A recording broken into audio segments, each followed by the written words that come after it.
ആറ്റുകാൽ ഭഗവതി ക്ഷേത്രത്തിലെ വിശ്വപ്രസിദ്ധമായ പൊങ്കാലയ്ക്ക് വേണ്ടി തയ്യാറെടുക്കുന്ന സ്ത്രീ മനസ്സുകൾക്ക് എല്ലാവിധ അനുഗ്രഹങ്ങളും എല്ലാ തരത്തിലും ഭഗവതി എല്ലാ കാലത്തും നൽകട്ടെ എന്ന പ്രാർത്ഥനയോടുകൂടി ഈ കഴിഞ്ഞ കുറേ ദിവസങ്ങളായി ആറ്റുകാൽ ഭഗവതി ക്ഷേത്രവും ഭദ്രകാളിപ്പാട്ടും ഭദ്രകാളി എന്ന സങ്കല്പവുമായി ബന്ധപ്പെട്ട ഒരുപാട് തത്വങ്ങൾ, ഒരുപാട് സത്യങ്ങൾ നമ്മൾ ആഴത്തിൽ മനസ്സിലാക്കുകയായിരുന്നു. അത് ജീവിതത്തിൽ മുഴുവനും സദാ നമ്മൾ ആ ജീവിതവുമായി ബന്ധപ്പെട്ടുള്ള ഓരോ യാത്രയിലും ഈ സന്ദേശങ്ങൾ ഉപയോഗിക്കുമ്പോഴാണ് യഥാർത്ഥ ഭക്തരായി മാറുന്നത്. കേൾക്കുകയോ പാരായണം ചെയ്യുകയോ പിന്നെ മറന്നു കളയുകയോ ചെയ്യുമ്പോൾ അല്ല, ഇത് നമ്മൾ ജീവിതത്തിലേക്ക് ഉപയോഗിക്കുമ്പോൾ, ജീവിതത്തിൽ ഈ സന്ദേശങ്ങളെ ഉപയോഗപ്പെടുത്തുമ്പോഴാണ് യഥാർത്ഥത്തിലുള്ള ഒരു ഭക്തി തലം എന്താണെന്ന് നമ്മൾ മനസ്സിലാക്കാം. അപ്പോൾ ഈ കഴിഞ്ഞ ദിവസങ്ങൾ വരെ പറഞ്ഞതെല്ലാം മനസ്സിൽ വെച്ചോളാം. ഇനി നമുക്ക് പൊങ്കാലയ്ക്കായിട്ട് തയ്യാറെടുക്കാം. പൊങ്കാലയ്ക്കായിട്ട് എല്ലാവരും മൺകലമാണ് എപ്പോഴും നല്ലത്. പിന്നെ പലരും പലതരത്തിലുള്ള കലങ്ങൾ ഉപയോഗിക്കാറുണ്ട്, അതൊന്നും തെറ്റാണ് എന്നല്ല.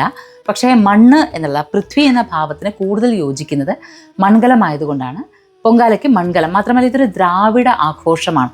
പണ്ട് കാലം മുതലേ മണ്ണിനോട് ബന്ധപ്പെട്ട് ജീവിച്ചിരുന്നു, കാടിനോട് ചേർന്ന് ജീവിച്ച് കാടിൻ്റെ മക്കളായി പിന്നെ മണ്ണിൻ്റെ ഗുണങ്ങളെ അറിഞ്ഞ് കൃഷി ചെയ്തു വന്ന ആ ആദി ജനതയുടെ ആഘോഷങ്ങളാണ്, ആചാരങ്ങളാണ്. അതുകൊണ്ട് തന്നെ പിന്നീടുണ്ടായി വന്ന സംസ്കാരങ്ങൾ, അതിനൊക്കെ പിന്നീടുള്ള മാറ്റങ്ങളൊക്കെ ഉണ്ടായെങ്കിലും മണ്ണ് എന്നത്, ജലം എന്നത്, അഗ്നി എന്നത്, വായു എന്നത്, ആകാശം എന്നത് പരമമായ സത്യമായി കണ്ടിരുന്ന ആ ജനതയുടെ, ആദി ജനതയുടെ ജീവിത താളങ്ങളാണ് പൊങ്കാലയിലുള്ളത്. അതുകൊണ്ടാണ് മൺകലമാണ് ഏറ്റവും ഉചിതം എന്ന് പറയുന്നത്. മൺകലവും അതിൽ നിറയ്ക്കുന്ന ജലവും ഒക്കെ നമ്മൾ പറയേണ്ടായാലും. പക്ഷേ പൊങ്കാലയ്ക്ക് വേണ്ടുന്ന അടുപ്പ് തയ്യാറാക്കുന്ന സമയത്ത് സാധാരണ പുതിയ ഇഷ്ടിക തന്നെയാണ് എടുക്കുക. പുതിയ ഇഷ്ടികയാണ് നമ്മൾ എടുക്കുക. അതുപോലെ തന്നെ കൊതുമ്പ്, ചൂട്ട് ഇത് മാത്രമാണ് ഉപയോഗിക്കുക. അതിൽ തെങ്ങിൽ നിന്നുണ്ടാകുന്ന വസ്തുക്കൾ മാത്രമേ പൊങ്കാലയ്ക്കായിട്ട് ഉപയോഗിക്കാം. മടലും ഉപയോഗിക്കാറുണ്ട്, പക്ഷേ വിറക് പോലുള്ള ചുള്ളിക്കമ്പുകൾ പോലുള്ളതൊന്നും സാധാരണ ഉപയോഗിച്ച് കാണാറില്ല. ചൂട്ട്, കൊതുമ്പ്, മടൽ, അതായത് തെങ്ങിൽ നിന്ന് ലഭിക്കുന്നത് മാത്രമാണ് ഉപയോഗിക്കുക. അത്രയും ഉച്ചത്തിൽ നിൽക്കുന്ന തെങ്ങിൽ നിന്ന് ലഭിക്കുന്ന വസ്തുക്കൾ കൊണ്ട് നമ്മൾ പ്രാർത്ഥനകൾ നടത്തുക എന്ന് പറയുന്നത് തന്നെ നമ്മളുടെ ആത്മീയതയുടെ ഒരു ഹയർ ലെവൽസിനെയാണ് കാണിക്കുന്നത്. ഇനി ഇത് കൂടാതെ നമ്മൾ ഇത് ഒരുക്കുന്ന സമയത്ത്, വിളക്കൊരുക്കുന്ന സമയത്ത് പൊങ്കാല അടുപ്പിൻ്റെ മുന്നിൽ തന്നെ നമ്മൾ ഒരു വിളക്ക് തെളിയിച്ച് വെക്കേണ്ടതുണ്ട്. ആ വിളക്ക് നമുക്ക് ശരിക്കും പൊങ്കാല അടുപ്പിൻ്റെ ഇരുവശങ്ങളായിട്ട് വിളക്ക് തെളിയിക്കണമെങ്കിൽ തെളിയിക്കാം. അതിലൊന്ന് ഗുരുവും ഒന്ന് ഗണപതിയുമായി മാറും. അതല്ലെങ്കിൽ ഒറ്റ വിളക്ക് മാത്രം, അതൊരു വാഴയില വെച്ച് അതിൽ അവിലും മലരും വെച്ച് അതിനോടൊപ്പമാണ് വിളക്ക് വെച്ചതിന് ശേഷം അതിൽ അവിലും മലര്, അതുപോലെ മധുരത്തിനായിട്ട് നമ്മൾ കരിമ്പ്, കൽക്കണ്ടവും വെക്കാം, അല്ലെങ്കിൽ കരിമ്പ്, ചിലയിടങ്ങളിൽ ഉണക്കമുന്തിരിങ്ങയും വെക്കാറുണ്ട്. ഇതാണ് പ്രധാനമായിട്ട്. പിന്നെ ഒരല്പം തെച്ചിപ്പൂവ്, തുളസിയില, ഇത്രയും നമ്മൾ ആ വിളക്കിന് താഴെയായിട്ട് വെച്ചിരിക്കണം. അത് ഗണപതി ഒരുക്കെന്ന് പറയാറുണ്ടെങ്കിലും ഇവിടെ നമ്മുടെ തെക്കൻ ദേശങ്ങളിൽ പടുക്ക എന്നാണ് പറയാം. അതൊരു ദൈവീകമായ സാന്നിധ്യത്തിനെ മുൻനിർത്തിക്കൊണ്ട് നമ്മളൊരു ദൈവീകമായ കാര്യം ചെയ്യാൻ പോകുന്നു എന്നുള്ളതിന് നമ്മളുടെ മനസ്സ് തന്നെ അതൊരു യാഗം അല്ലെങ്കിൽ ഒരു യജ്ഞമാക്കി മാറ്റുന്നത്. സാധാരണ യജ്ഞാചാര്യന്മാർ അല്ലെങ്കിൽ യാഗാചാര്യന്മാർ യാഗത്തെക്കുറിച്ച്, യജ്ഞത്തെക്കുറിച്ച് ധാരണയുള്ളവരാണല്ലോ, അവരതിനെക്കുറിച്ച് പഠിച്ചവരാണ്, അങ്ങനെയാണ് ചെയ്യാറ്.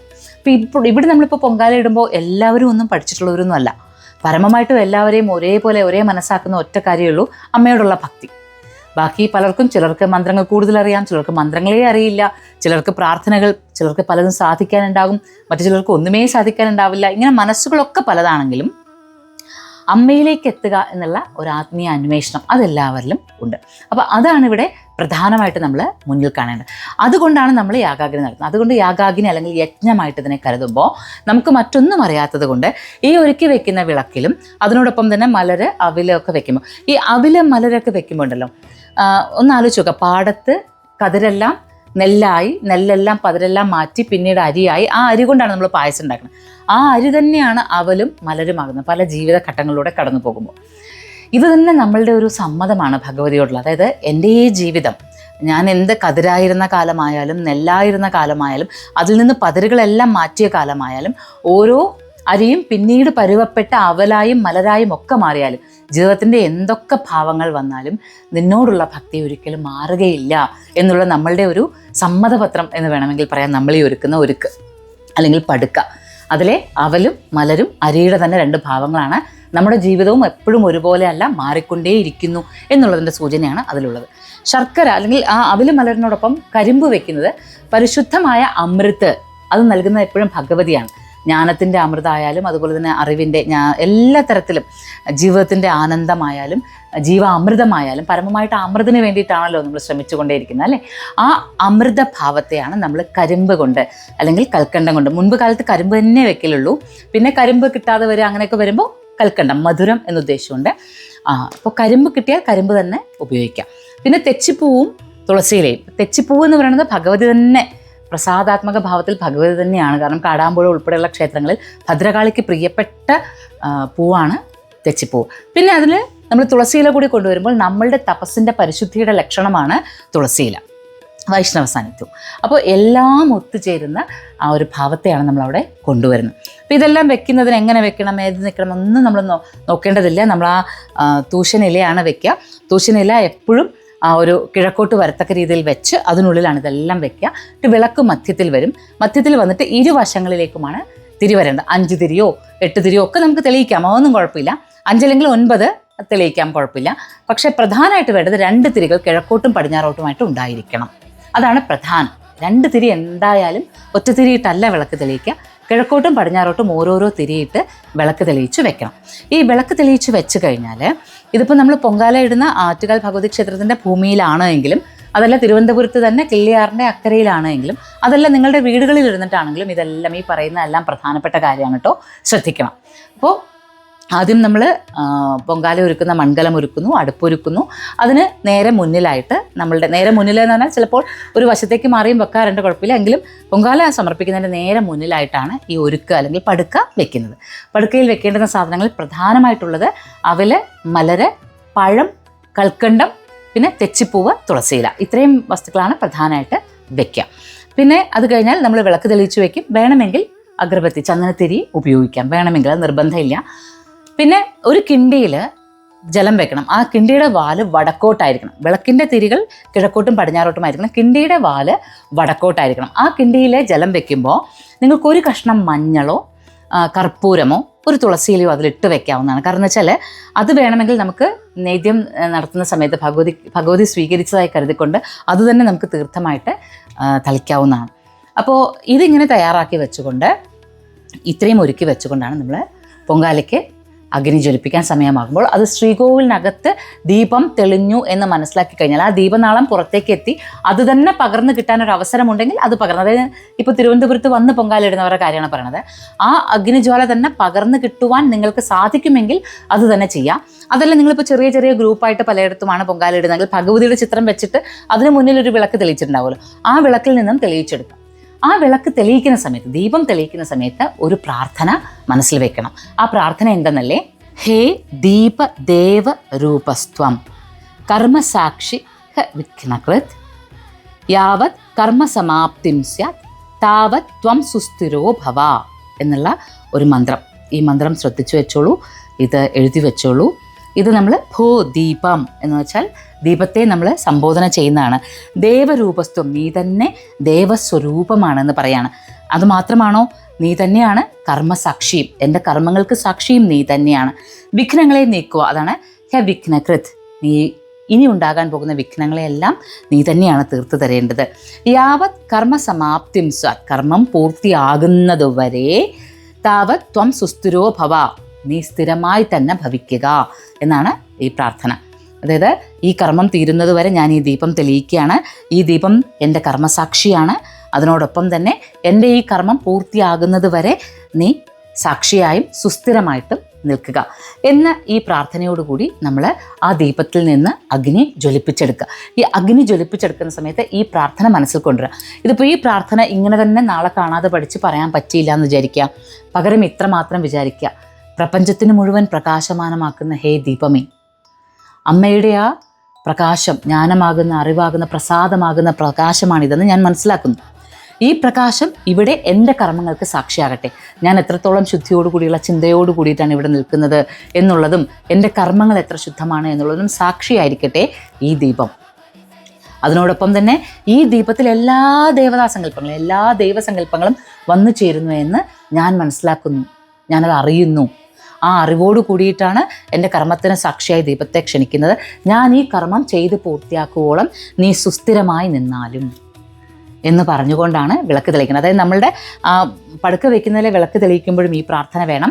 അത് കഴിഞ്ഞിട്ട് നമ്മൾ അതിൽ നിന്ന് അഗ്നി എടുത്ത് നമ്മുടെ അടുപ്പിലേക്ക്, നമ്മൾ പൊങ്കാല ഇടുന്ന അടുപ്പിലേക്ക് തെളിയിക്കാൻ പോകുമ്പോഴും ഈ പ്രാർത്ഥനയാണ് വേണ്ടത്. എൻ്റെ കർമ്മം പൂർത്തിയാകുന്നത് വരെ നീ സുസ്ഥിരമായി നിൽക്കണം, പ്രകാശമായി, വെളിച്ചമായി, സുസ്ഥിരമായി നിൽക്കണം. ഈ പ്രാർത്ഥനയാണ്. ആ പ്രാർത്ഥന ഒന്നുകൂടി ശ്രദ്ധിക്കുക. ഇത് കയ്യിൽ എഴുതി വെക്കുകയോ അല്ലെങ്കിൽ അത് നോക്കി വായിക്കുകയോ ഒക്കെ ചെയ്യാം. അതല്ല ഇനി വായിക്കാനും എഴുതാനും ഒക്കെ ബുദ്ധിമുട്ടുള്ളവർ മറ്റൊന്നും ചെയ്യേണ്ട, ഇതിൻ്റെ അർത്ഥത്തെ മനസ്സിലാക്കുക. ഭോ ദീപം, അതായത് വിശേഷമായ ദീപമേ, എല്ലാത്തിൽ നിന്നും സ്വയം ആയിട്ട് ഉതിർന്ന് വന്ന ഉത്ഭവിച്ചു വന്ന ആ ദീപമേ, ഈ ദീപത്തെ ഞാൻ മുഴുവൻ ദേവകളുമായിട്ട് കാണുന്നു. എല്ലാ ദേവതാ സാന്നിധ്യങ്ങളും ഇതിൽ കാണുകയാണ്. പോരാത്തതിന് എൻ്റെ കർമ്മത്തിന് സാക്ഷിയുമാവുകയാണ് ഈ ദീപം. അതിനോടൊപ്പം ഇന്ന് ഞാൻ ചെയ്യുന്ന കർമ്മം തീരുവോളം, അത് പൂർണ്ണമാകുവോളം സുസ്ഥിരമായി നിന്നാലും എന്നുള്ള പ്രാർത്ഥനയോടുകൂടി ദീപം ജ്വലിപ്പിക്കുക. ദീപം ജ്വലിപ്പിച്ച് കഴിഞ്ഞാൽ നമ്മൾ ലളിതാ സഹസ്രനാമമൊക്കെ പാരായണം ചെയ്യാൻ പദ്ധതി ഉണ്ടെങ്കിൽ നമ്മൾ ഈ ദീപം ജ്വലിപ്പിക്കുന്ന സമയത്ത് മറ്റു പാരായണങ്ങളൊന്നും ചെയ്യരുത്. നമ്മളുടെ ശ്രദ്ധ പൂർണ്ണമായിട്ടും ആ ദീപത്തിലേക്കായിരിക്കണം. ആ സമയത്ത് വേറെ ഒരു നമുക്ക് മനസ്സാൽ അറിയുന്നത്, നമുക്ക് ഉള്ളിൽ അറിയുന്ന പ്രാർത്ഥനകൾ മാത്രം. നമ്മളൊന്ന് വായിക്കാനോ നമ്മുടെ ശ്രദ്ധ മറ്റൊരിടത്തോ പോകരുത്. ഈ മൺകലത്തിൽ നമ്മൾ കൊടുക്കുന്ന ദീപത്തിൻ്റെ ജ്വാലകളിലേക്ക് മാത്രം ശ്രദ്ധിക്കുക.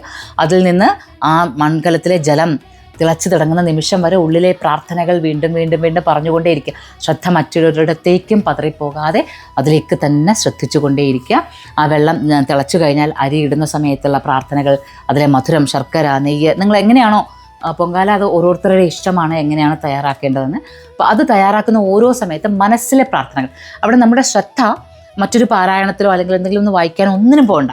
ഞാൻ പറഞ്ഞല്ലോ, ഒരു മന്ത്രവും അറിയില്ല എങ്കിലും അമ്മേ നാരായണ, ദേവി നാരായണ, ലക്ഷ്മി നാരായണ, ഭദ്രേ നാരായണ എന്ന് ജപിക്കുക. അതിൻ്റെ ഓർഡർ പോലും തെറ്റിപ്പോയാൽ പോലും വിഷയമല്ല. പിന്നെ നമ്മളുടെ മനസ്സിൽ നമ്മൾ എന്താണോ മനസ്സറിഞ്ഞ് പ്രാർത്ഥിക്കുന്നത്, ആ മനസ്സറിഞ്ഞ പ്രാർത്ഥന നിറഞ്ഞു നിൽക്കുക. ആ പ്രാർത്ഥനയിൽ നമ്മൾ ആരെയും ദ്രോഹിക്കുന്നില്ല എന്ന് ഉറപ്പിച്ചുകൊണ്ട് ആ പ്രാർത്ഥന മനസ്സിൽ നിരന്തരം ജപിച്ചുകൊണ്ട് വേണം ഈ പൊങ്കാല അർപ്പിക്കുവാനായിട്ട്. അപ്പോൾ ജലം തിളച്ച് അതിലേക്ക് അന്നമിട്ട് അത് നമ്മൾ തയ്യാറായി കഴിഞ്ഞാലുണ്ടല്ലോ, അത് തയ്യാറായി കഴിഞ്ഞു കഴിഞ്ഞാൽ പിന്നീട് നമ്മൾ നേദ്യത്തിന് വരെ കാത്തിരിക്കുന്ന സമയത്താണ് നമ്മൾ പാരായണങ്ങളൊക്കെ നടത്തേണ്ടത്. അതുവരെ നമ്മളുടെ മനസ്സ് ഏകാഗ്രമായി ഭഗവതിയോട് ഒരു ആശയവിനിമയം നടത്തിക്കൊണ്ടിരിക്കുന്നത്, ഭഗവതിയുമായിട്ടുള്ള ആ ഒരു നിരന്തരമായ കണക്ഷനിൽ അല്ലെങ്കിൽ കമ്മ്യൂണിക്കേഷനിലായിരിക്കണം നമ്മൾ ഉണ്ടായിരിക്കേണ്ടത്. അതിന് മറ്റൊന്നും തടസ്സമായി വരരുത്. ചൂട്, പുക, അഗ്നി ഒന്നും തടസ്സമാകരുത്. നമ്മളുടെ ശ്രദ്ധ പൂർണ്ണമായിട്ടും ഈ ചെയ്യുന്ന യജ്ഞത്തിൽ മാത്രമായിരിക്കണം. യജ്ഞ ആചാര്യയാണ് ആ സമയത്ത് നമ്മൾ ഓരോരുത്തരും എന്ന് മനസ്സിലാക്കുക. ആ അഗ്നി എന്ന് പറയുന്ന ഭഗവതിയുടെ തിരുനടയിൽ നിന്ന് തന്നെ വന്ന അഗ്നിയാണ്, നമ്മൾ പ്രാർത്ഥിച്ച് ജ്വലിപ്പിച്ചെടുത്ത അഗ്നിയാണെന്ന് മനസ്സിലാക്കിക്കൊണ്ട് ദീപം തെളിയിക്കുക. ഇനി മറ്റൊരു കാര്യം കൂടി ഉണ്ട് കേട്ടോ, അത് നമുക്ക് വേണമെങ്കിൽ ചെയ്താൽ മതി, അത് നിർബന്ധമൊന്നുമില്ല. നിങ്ങളിപ്പോൾ പലയിടങ്ങളിലാണ് പൂജ ചെയ്യുന്നത്. ഇവിടെ തിരുവനന്തപുരത്തൊരു വിശ്വാസമുണ്ട്, കിള്ളിയാറിന് അക്കരെയാണ് പൊങ്കാല അർപ്പിക്കേണ്ടതെന്ന്. അതായത് ഭഗവതിയുടെ വലതുവശത്ത് കൂടി ഒഴുകുന്നത് ഒരു പുഴയാണ്. അപ്പോൾ ഭഗവതിയുടെ നേരെ മുന്നിലിരുന്ന് നമ്മൾ പ്രാർത്ഥിക്കുകയാണെങ്കിൽ, ഭഗവതിയുടെ നേരെ മുന്നിലിരുന്ന് പൊങ്കാല ഇടുകയാണെങ്കിൽ ഈ പുഴ നമ്മുടെ ഇടതുവശത്താകും അല്ലേ. അപ്പോൾ ഒരു പുഴ സങ്കല്പത്തിൽ നിങ്ങൾക്ക് ഇടതുവശത്തൊരു കലശത്തിൽ ജലം സൂക്ഷിക്കാം. അതൊരു പുഴയായിട്ട് സങ്കല്പിക്കാം. നമ്മളിപ്പോൾ കൈകളിൽ വെള്ളം കോരി എടുത്തു കഴിഞ്ഞാൽ അതിൽ ഗംഗയും യമുനയും സരസ്വതിയും സപ്തനദികളെയും സങ്കല്പിച്ച് പ്രാർത്ഥിക്കാറുണ്ടല്ലോ. അതുപോലെ ഈ ഒരു ഇടതുവശത്ത് വെച്ചിരിക്കുന്ന കലശത്തിൽ നമ്മൾ പുഴയെ സങ്കല്പിക്കുക. എങ്ങനെയാണോ ആറ്റുകാൽ ഭഗവതി ക്ഷേത്രത്തിൽ കിള്ളിയാറിൻ്റെ ഭഗവതി ഇരിക്കുന്നതിൻ്റെ വലതു ഭാഗത്തായിട്ട് പുഴ ഒഴുകുന്നത്, അതേ സങ്കല്പത്തിൽ നമ്മൾ ഭഗവതിയെ നോക്കി പൊങ്കാല അർപ്പിക്കുമ്പോൾ നമ്മുടെ ഇടതുവശത്തായിട്ട് ഒരു കലശത്തിൽ ഒരല്പം ജലം, അതൊന്നും ചെയ്യേണ്ടതില്ല, അത് പുഴയായി സങ്കല്പിച്ച് അവിടെ വയ്ക്കുക. അപ്പോൾ പുഴയ്ക്കിക്കരെ നമ്മൾ ആ ഭഗവതിയെ പ്രാർത്ഥിക്കുന്നു. അതാണ് അതിലെ സങ്കല്പം. ഈ പ്രാർത്ഥനകൾ അതുമാത്രമല്ല ആ കമ്മ്യൂണിക്കേഷൻസ് എല്ലാം നമ്മൾ നേരിട്ട് ഭഗവതിയുമായിട്ട് നടത്തേണ്ടതാണ്, മറ്റൊരാൾ പറഞ്ഞ് നടത്തേണ്ടതല്ല. നമ്മളുടെ മനസ്സിൽ എന്താണോ വരുന്നത്, ശുദ്ധമായി തെളിയുന്നത്, എന്താണോ നമ്മുടെ ഉള്ളിൽ നിറഞ്ഞു നിൽക്കുന്നത്, അതങ്ങ് ഭഗവതിയോട് പറഞ്ഞ് പ്രാർത്ഥിക്കുക. അത് കഴിഞ്ഞ് നിവേദിക്കുന്ന സമയമായി എന്ന് മനസ്സിലാക്കി കഴിഞ്ഞാലും അതുപോലെ തന്നെയാണ് ഈ കിണ്ടിയിലെ ജലമെടുത്ത് അതിലെ ജലം കൈകളിലെടുത്ത് ഗംഗയച്ച യമുന ചൈവ ഗോദാവരി സരസ്വതി നർമ്മദാ സിന്ധു കാവേരി സപ്ത നദീനാം സന്നിഭം കുരു, ഈ ജലത്തിൽ എല്ലാ പുണ്യനദികളിലെയും ജലം വന്നിട്ടുണ്ട് എന്ന് കരുതിക്കൊണ്ട് ആ ജലത്തെ ഒന്ന് ഉള്ളിൽ കയ്യിലേക്ക് വെച്ചിട്ട് പ്രാർത്ഥിക്കുക. നമ്മൾ ജലത്തിൻ്റെ മന്ത്രം വം എന്നാണ്. അതുകൊണ്ട് തന്നെ വം അപ് ആത്മനെ തീർത്ഥം സമർപ്പയാമി എന്ന് പ്രാർത്ഥിക്കുക. തീർത്ഥമാണ് സമർപ്പിക്കുന്നതെന്ന് പ്രാർത്ഥിച്ചുകൊണ്ട് ആ പൊങ്കാലക്കളത്തിലേക്ക് സമർപ്പിക്കുക. അങ്ങനെ സമർപ്പിച്ച് കഴിഞ്ഞാൽ നമ്മൾ നേദ്യം നമ്മൾ തന്നെ അത് തയ്യാറാക്കുന്നു. ഇതൊക്കെ മനസ്സിലാക്കുക. ക്ഷേത്രത്തിൻ്റെ പരിസരത്തല്ല, അല്ലെങ്കിൽ നേദ്യം അവിടെ നിന്ന് കൊണ്ടുവരുന്ന ജലം തളിക്കാൻ നിങ്ങൾക്ക് എത്തുന്നില്ല, അങ്ങനെയൊക്കെയുള്ള ഘട്ടങ്ങളിൽ മാത്രമാണ് ഇത് സ്വയം ചെയ്യേണ്ടത്. അല്ലെങ്കിൽ ക്ഷേത്രത്തിൽ നിന്ന് വരുന്നത് തന്നെ സ്വീകരിക്കുക, അതും പരമപവിത്രമാണ്. അതല്ല ഇങ്ങനെയാണെന്നുണ്ടെങ്കിൽ നമ്മൾ ആ കിണ്ടിയിൽ മഞ്ഞളും ഒക്കെ ഇട്ട് വെച്ച ജലമുണ്ടല്ലോ, അതെടുത്ത് കൈകളിൽ വെച്ച് വം അപ് ആത്മനെ തീർത്ഥം സമർപ്പയാമി എന്ന് പറഞ്ഞ് അത് തളിച്ച് നേദ്യമാക്കി എടുക്കാനാകും. അപ്പോൾ ഇത്തവണ പൊങ്കാല വിശേഷമായിരിക്കട്ടെ. മനസ്സിലുണ്ടായ ധൈര്യവും ശക്തിയും ഒക്കെ അത് ഭഗവതിയെ ഭദ്രമാക്കി സൂക്ഷിക്കുക. അതൊക്കെ നമുക്ക് ഭദ്രമാക്കി തരുന്ന ഭദ്രകാളി സദാ ഒപ്പമുണ്ട് എന്ന് മനസ്സിലാക്കുക. എല്ലാവർക്കും ആറ്റുകാൽ പൊങ്കാല വിശേഷമായ പ്രാർത്ഥനയുടെ അവസരമായിരിക്കട്ടെ. ആ യാഗം, ആ യജ്ഞം അതിഗംഭീരമായി പൂർത്തിയാക്കാൻ ഓരോ സ്ത്രീ മനസ്സിനും സാധിക്കട്ടെ. Mochita's Moksha, Journey to the Self.